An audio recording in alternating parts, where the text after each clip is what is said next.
हम लोग पढ़ रहे हैं सूक्ष्म जीवों का संसार सूक्ष्मदर्शी द्वारा आंखों देखा, यानी कि the world of micro organism seen through a microscope. ये हमारा क्लास चल रहा है, ठीक है। और इसमें हम पिछले क्लास में पढ़े थे कि इंसानों के बीच जो बीमारियां फैलती है, चाहे वो तुम्हें मलेरिया हो गया, डायरिया हो गया हो, या फिर कोई भी किसी भी तरह की बीमारियां फैलती हो, तो उससे बचने के उपाय क्या है, उस मतलब वो होता किस प्रकार से है और उसके वाहक का तरीका क्या है, ये सब पढ़ लिए थे।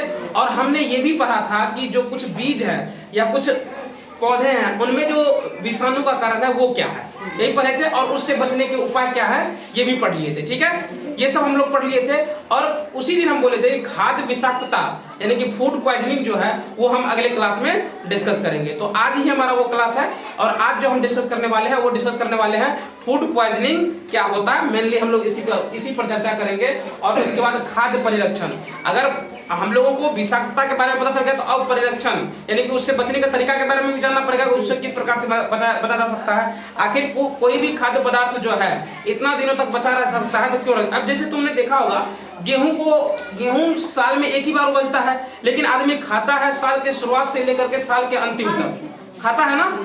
क्यों खा लेता है, क्यों अच्छा वो कैसे बच पाता है, उसके बचने का क्या कारण है, उसे कैसे मतलब सूक्ष्म जीवों से हम लोग बचा के रखते हैं। जैसे हमारे गांव घर में एक कहावत है ना, सूरा का नाम सुने हो ना, वो भी एक तरह से तुम्हारा सूक्ष्म जीवी है।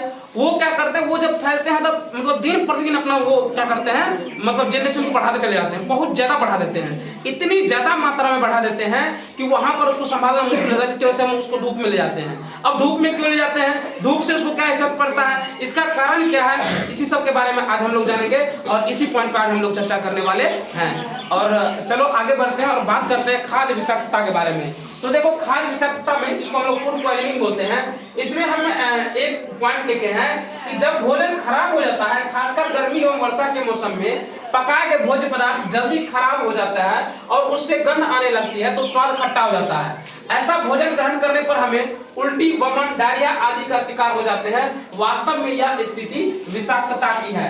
मतलब सिर्फ इसमें तुम इतना समझो कि जो भोजन को हम लोग कई दिनों तक छोड़ देते हैं तो या फिर कुछ दिनों के लिए छोड़ देते हैं, चाहे कोई किसी भी मौसम का भोजन हो, लेकिन यहाँ पे बात क्या है सिर्फ वर्षा और गर्मी के बारे में।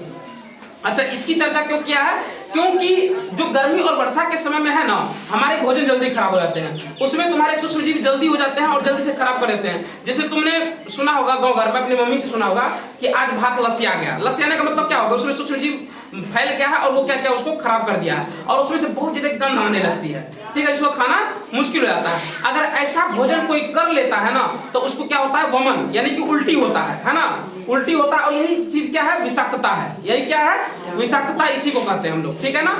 फूड पॉइजनिंग, जो पॉइजनिंग के बारे में बात कर रहे हैं वो यही है, ठीक है ना। चलो आगे बढ़ते हैं और दूसरा पॉइंट में चलते हैं। खाद्य पदार्थों का संदूषण सूक्ष्म जीवों के कारण होता है। अब जो ये खाद्य पदार्थों का संदूषण होता है ना, देखो संदूषण और संदूषक में थोड़ा बहुत अंतर है, उसको हम अगले क्लास में होगा तो डिस्कस कर लेंगे, वो थोड़ा एक लंबा टॉपिक चला जाएगा। अभी फिलहाल इतना समझो कि जो खाद्य पदार्थ का संदूषण सूक्ष्म जीवों के कारण होता है। ये जो संदूषण होता है ना, यहाँ पर हम सिर्फ सूक्ष्म जीवी के बारे में चर्चा कर रहे हैं, इसलिए उस पर नहीं जा रहे हैं। तो ये जो संदूषण होता है वो किसके कारण होता है, सूक्ष्म जीवों के कारण होता है। कोई भी चीज का संदूषण अगर हो रहा है तो उसमें जो मेन कारण होता है वो क्या होता है, सूक्ष्म जीव का होता है, ठीक ना, जिसको हम लोग क्या कहते हैं, माइक्रो ऑर्गेनिज्म कहते हैं ना, इसी के कारण होता है, ठीक है। अब सूक्ष्मजीव खाद्य सामग्रियों में विषैले पदार्थ उत्पन्न करते हैं। अब ये क्या करते हैं, जो खाद्य पदार्थ होते हैं ना उसमें विषैले पदार्थ को ये क्या करते हैं, उत्पन्न करते हैं, ठीक है। जैसे ही उत्पन्न करते हैं तो क्या होता है, इससे भोजन विषाक्त हो जाता है। अब क्या हुआ, जैसे ही विषैला चीज उसमें उत्पन्न किया तो वो क्या हो गया, खाद्य पदार्थ विषाक्त हो गया। विषाक्त करने का मतलब समझ गए ना, यहाँ पे क्या किसी की बात कर रहे हैं, पॉइजन हो गया एक तरह से। संदूषित भोजन के कारण उत्पन्न खाद्य विषाक्तता कभी कभी जानलेवा भी हो जाती है। और यही जो संदूषित भोजन के कारण जो खाद्य विषाक्तता होती है ये कभी कभी हमारे लिए क्या होती है, जानलेवा भी हो जाती है। तुमने सुना होगा कि फूड पॉइजनिंग का शिकार आजकल हद से ज्यादा लोग हो रहे हैं। जैसे हम फूड पॉइजनिंग का एक तुमको अच्छा एग्जांपल बता रहे हैं। जैसे हम लोग जाते हैं पानी पूरी कहीं पे खा लेते हैं ना, और हमको खाने में बड़ा अच्छा भी लगता है, लेकिन तुम जरा देखो तो सही कि उसने किस तरह का पानी इस्तेमाल किया है, वो किस प्रकार से अपने हाथों को साफ रख रहा है। बहुत आदमी क्या करते हैं, खलिए हाथ से उठाए दे दिए, फिर उसी हाथ से मोबाइल पकड़े बात करने लगे, फिर थोड़ा देर हुआ उसी मोबाइल को रखे, पसीना ऐसे पोंछ लिए और फिर उसी हाथ से देना शुरू कर दिए। तो अब सोचो जरा सा कि ये खाद्य विषाक्तता किस ओर लेके जा रहा है। मतलब कि सोचो कि उसके मुंह पर जो बैक्टीरिया बैठा हुआ था या जो सूक्ष्म जीव बैठा हुआ था वो क्या हुआ, धीरे धीरे पानी के थ्रू सबके पास पहुंच गया। अब जो उसको बीमारी है वो कहां पहुंच गया, सारे लोगों के पास पहुंच गया कि नहीं पहुंच गया। तो सूक्ष्म जीव इतना जल्दी फैलता है ना कि तुम्हें पता भी नहीं चलेगा और तुम्हारे पूरे शरीर को खोखला कर देता है ना। यही अगर सूक्ष्म जीवों को फैलते देखना है तुमको तो माइक्रोस्कोप पे थोड़ा सा तुम्हारा जो बासी चावल रखा होगा घर पे उसको ले जाकर के माइक्रोस्कोप पे देखोगे, तुमको दिखाई देगा कि अगले 1 से 2 मिनट के अंदर वो कितना जल्दी से प्रगति कर रहा है अपना, ठीक है। तो वो तुम्हें वहां पे समझ में आ जाएगा कि वो कितना जल्दी पॉइजनिंग, मतलब पॉइजन, एक भोजन को पॉइजन में बदल देता है, कितना जल्दी बदलता है, ठीक है। समझ में आ गई बात? तुम सोना बंद कर दो तो इधर समझाना शुरू कर देंगे, ठीक है। अतः यह आवश्यक है कि हम अपने भोजन, जल, सूक्ष्म जीवों से संदूषित होने से बचाएं, ठीक है ना। मतलब इसलिए हम लोगों को आवश्यक है कि अपने भोजन है और चाहे जल हो गए इसको क्या करें, सूक्ष्म जीवों से बचा करके रखें, क्योंकि अगर ये बचा रहेगा तभी जाकर के हमारा स्वास्थ्य ठीक रहेगा। इसलिए तुम देखोगे घर में चाहे मम्मी हो गए चाहे कोई भी हो गए, अगर खाना बनाती है तो सबसे पहले उसको ढकने का काम करती है ना, क्योंकि उसमें कोई अन्य सूक्ष्म जीव प्रवेश न कर जाए और वो हमें हानि ना पहुंचा पाए। बात समझ में आ गई ना। खास करके जब गर्म होता है कोई सामान तो उसमें जल्दी सूक्ष्म जीव का प्रवेश नहीं होता है, जिसके कारण वो अगर थोड़ा देर खुला भी रह जाए तो उससे फर्क नहीं पड़ता है, क्योंकि उसमें सूक्ष्म जीव प्रवेश करेगा भी तो वो क्या हो जाएगा, खत्म हो जाएगा। लेकिन अगर भोजन ठंडा हो गया है तो उसको खास करके ढक के रखना चाहिए, क्योंकि एक छोटा सा सूक्ष्म जीव हमें बहुत ज्यादा हानि पहुंचाने की क्षमता रखता है, ठीक है ना। चलो आगे बढ़ते हैं और बात करते हैं खाद्य परिरक्षण का, जिसको हम लोग फूड प्रिजर्वेशन करते हैं ना। इसको क्या पढ़ते हैं हम लोग, फूड प्रिजर्वेशन करते हैं। और समझ लो इसको प्रिजर्वेशन पढ़ते हैं, क्या पढ़ते हैं, प्रिजर्वेशन पढ़ते हैं, ठीक है ना। अब यहाँ पे प्रिजर्वेशन तुमको एस के जगह हम जॉब बोल रहे हैं तो वो समझो, प्रिजर्वेशन पढ़ते हैं इसको, ठीक है।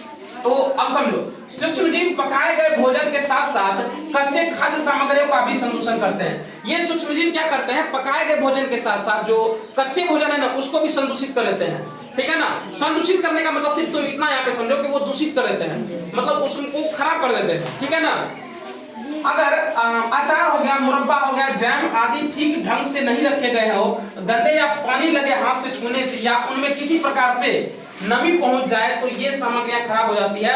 अतः खाद्य पदार्थों का उचित परिरक्षण आवश्यक है। अब देखो खाद्य परिरक्षण आवश्यक है क्यों, क्योंकि तुमने देखा होगा अचार को बराबर हम लोग घर में बोलते हैं कि अचार को तुम पानी वाले हाथ से मत छुओ क्योंकि वो खराब हो जाएंगे, या नमी वाले हाथ से मत छुओ क्योंकि वो खराब हो जाएंगे, क्योंकि उसमें मतलब अलग से जब बैक्टीरिया प्रवेश करेगा उसको खराब होने में टाइम लगेगा नहीं। अब उसको ठंडा चीज मिल गया, मान लो कि पानी तुमने उसमें थोड़ा सा गिरा दिया, अब क्या होगा कि उसमें बैक्टीरिया पहुंच गया है, अब उसको फैलने में ज्यादा समय लगेगा नहीं। वो अपने मतलब अगर थोड़ा सा पानी में पड़ गया तो वो क्या करेगा, पूरा अचार को खराब कर सकता है ना, इतना जल्दी वो फैलता है, ठीक है ना।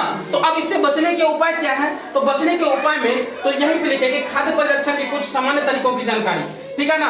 कुछ सामान्य तरीके हैं जिससे हम लोग उससे बच सकते हैं। तो उससे पहला तरीका क्या है हमारा, निर्जलीकरण, जिसको हम लोग क्या पढ़ते हैं, डिहाइड्रेशन पढ़ते हैं। क्या पढ़ते हैं, डिहाइड्रेशन या निर्जलीकरण करते हैं, ठीक है। अब देखो सब्जियों के धूप में सूखने पर उनमें जल या नमी की मात्रा अत्यंत कम हो जाती है, ऐसे स्थिति में सूक्ष्म जीव को बढ़ने का मौका नहीं मिलता है, इससे सब्जियां लंबे समय तक सुरक्षित और व्यवहार योग्य रहती है। अब देखो होता क्या है कि तुम खास करके देखना गर्मी के समय में क्या करते हैं, जब गोभी भी होता है ना तो उसको क्या करते हैं, मतलब सुखा करके और लंबे समय तक रख लेते हैं। लंबे समय तक रखने से क्या होता है, अब क्योंकि वो सूख गया, उसमें नमी की मात्रा बची नहीं है, तो उसमें सूक्ष्म जीव आ ही नहीं सकता है, क्योंकि सूक्ष्म जीव को पनपने के लिए नमी की जरूरत होती है। और उसमें से हमने क्या किया, उसको सुखा करके उसकी नमी को खत्म कर दिया।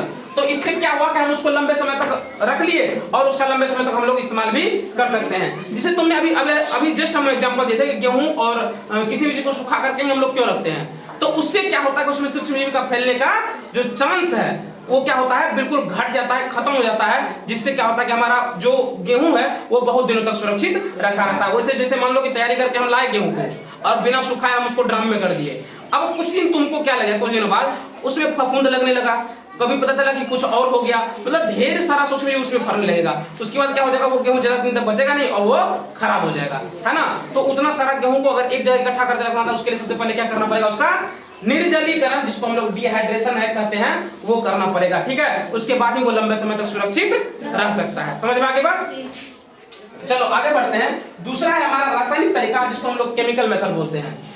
दूसरा हमारा है केमिकल मेथड, ये मतलब रासायनिक तरीका है। इससे किस प्रकार से किसी खाद्य पदार्थ को सुरक्षित रखते हैं वो समझते हैं। तो इस तरीके में कुछ रासायनिक खाद्य परीक्षकों का उपयोग किया जाता है। तो देखो शुरुआत में पहला पॉइंट ही हम लिख दिए हैं कि इस तरीके में कुछ रासायनिक खाद्य परीक्षकों का उपयोग किया जाता है। इसमें खाद्य परीक्षक का ही उपयोग करके इसको सुरक्षित रखते हैं, खाद्य पदार्थ को सुरक्षित रखते हैं। समझ में आ गई बात? जैसे अभी आगे में अगर हम बोलेंगे कुछ पॉइंट तुमको समझ में आएगी। जैसे देखो कि पहला पॉइंट लिखा है, अचार में नमक और खाद्य तेल सूक्ष्म जीवों की वृद्धि को रोकते हैं, ऐसे पदार्थ को परिरक्षक कहते हैं। अब इसे देखो, अचार में क्या डालते हैं हम लोग? नमक डालते हैं, स्वाद के लिए नहीं डालते हैं। अब तुमको वो तरीका समझ में आएगा। तेल डालते हैं, क्यों डालते हैं? क्योंकि उसमें सूक्ष्म जीव ना पनपे।